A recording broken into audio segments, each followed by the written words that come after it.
Hier, on avait parlé de la halakha que tout ce que les hachamim ont interdit, mishum areta'ain, c'est asur afilu behadei hadarim.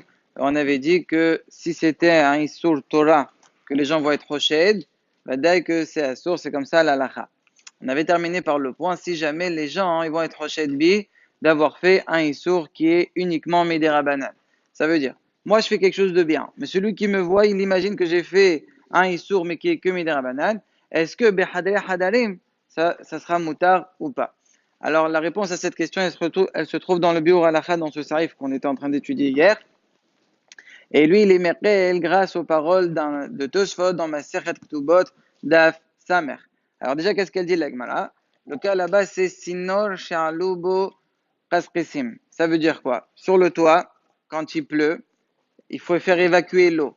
Alors on a fait un tuyau et par ce tuyau-là, l'eau sort du gag, du toit, et elle coule dans le Shotalabim. Maintenant, au début de l'hiver, à cause de la pluie, etc., il y a ce qu'on appelle de la paille qui s'entasse sur le trou d'évacuation, et donc ça fait que le trou n'évacue plus.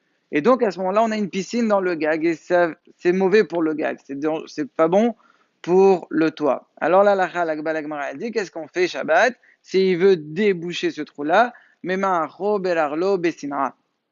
Ça veut dire qu'il écrase avec son pied et en cachette. La Gemara dit pourquoi c'est permis. Il dit parce que c'est tikkun qui est la hariad. C'est un tikkun qui n'est pas comme il faut. Normalement, on n'utilise pas le pied pour faire ça. C'est qu'il est la hariad. Et alors, c'est quand même un surmi de Rabbanan, non?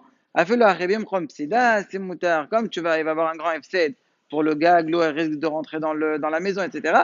Alors, on permet. Ça, c'est ce qu'elle dit la Gemara. La Gemara, elle est postée comme ce Tana, Nahum Ishgalia. Maintenant, la Tosfot là-bas, il pose une couche et il dit attends. Tu as dit Bissinra en cachette, ça veut dire que Berabim, c'est quand même assourd. Et nous, on a un clal que ce qui est assourd Berabim, ça veut dire devant tout le monde, c'est assourd même Bissinra. Comment ça se fait que tu permets? Tosfot, ils sont Mehachim, attention. Et si quelqu'un il te voit, il va être Rochet Becha quoi? Que tu fais un problème de bonnet, mais qu'il a halé, donc c'est que Midera Banan.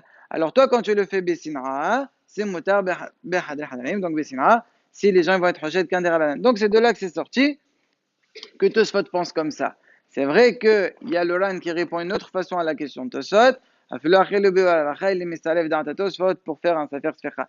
Déjà, c'est possible que même dans un Issour Torah, on peut penser peut-être comme Rav Nissim Gaon, Wisserato. C'est vrai que Maran lo Pasar Kuataiho, on a le Tosfot. Donc ça, c'est ce qu'il dit le Biur Halacha. Maintenant, il y a d'autres preuves à part cette preuve-là. Maintenant, les Maasé, est-ce qu'on peut être sommaire sur ça ou pas? Le klal, il est comme ça. Si tu n'as pas de solution et que tu es dans le bien comme ça, tu peux être sommaire. Mais si tu as une solution, alors fais la solution. Exemple, hier on avait parlé, si quelqu'un il veut manger, par exemple, il veut cuisiner halaf shredim, donc on avait dit de l'orgeat avec du basal rof. Le hshad, il est un sur des rabanan. Pourquoi? Parce que basal behalal, c'est que quand c'est basal behema. Basal rof, c'est que mi des rabanan. D'où on sait, parce que la Torah elle a dit le teveshel gedi bahalev immo. Ne cuit pas le gedi, donc c'est le veau, avec le lait de sa mère. Pourquoi cette précision, le lait de sa mère? Si c'est le lait de pas sa mère, c'est moutard. Elle a kavana, celui qui a une halavem, il est hayav une Torah. Le rof, sa mère, elle a pas de lait. Donc c'est qu'un isur midirabanan parce que les gens, ils appellent les deux bassa.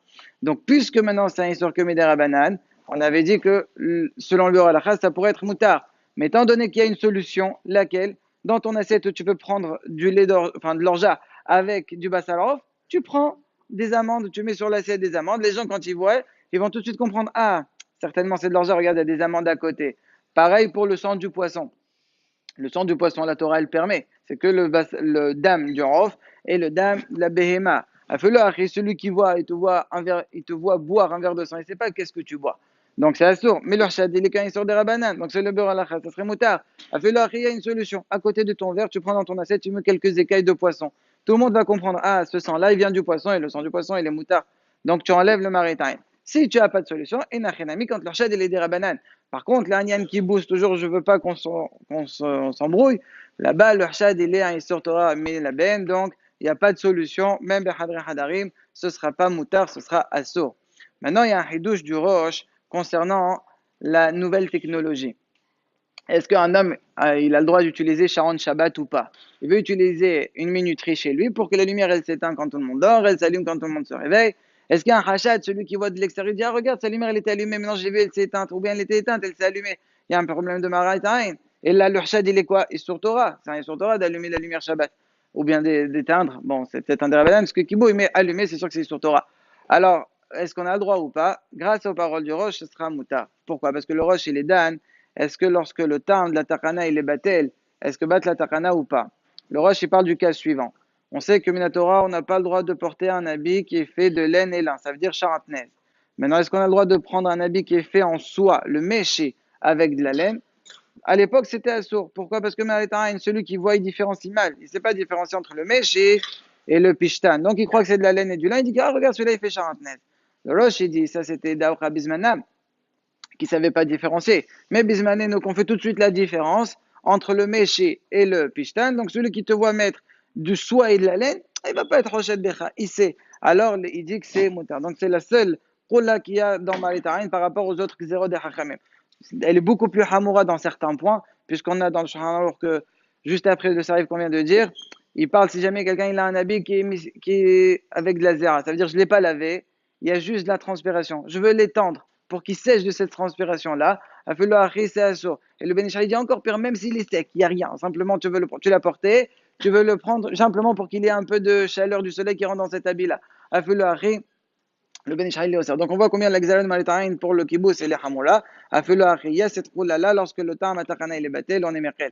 Donc c'est pour cela qu'aujourd'hui, pour l'histoire du halal shredim ou bien du lait de soja, tous les laits qui ne sont pas du vrai lait, étant donné que c'est très connu, tout le monde sait que ça existe du lait de soja aujourd'hui. Donc si tu veux prendre sans mettre des amandes, sans faire de équerre, tu auras le droit pareil dans les pizzas. Il y a des restaurants où ils mettent des saucisses végétales dans la pizza qui est faite avec du fromage. Bah, ça halal, mazé. C'est connu. Il n'y a plus le problème de malétarain, même sans équerre, ça sera moutarde.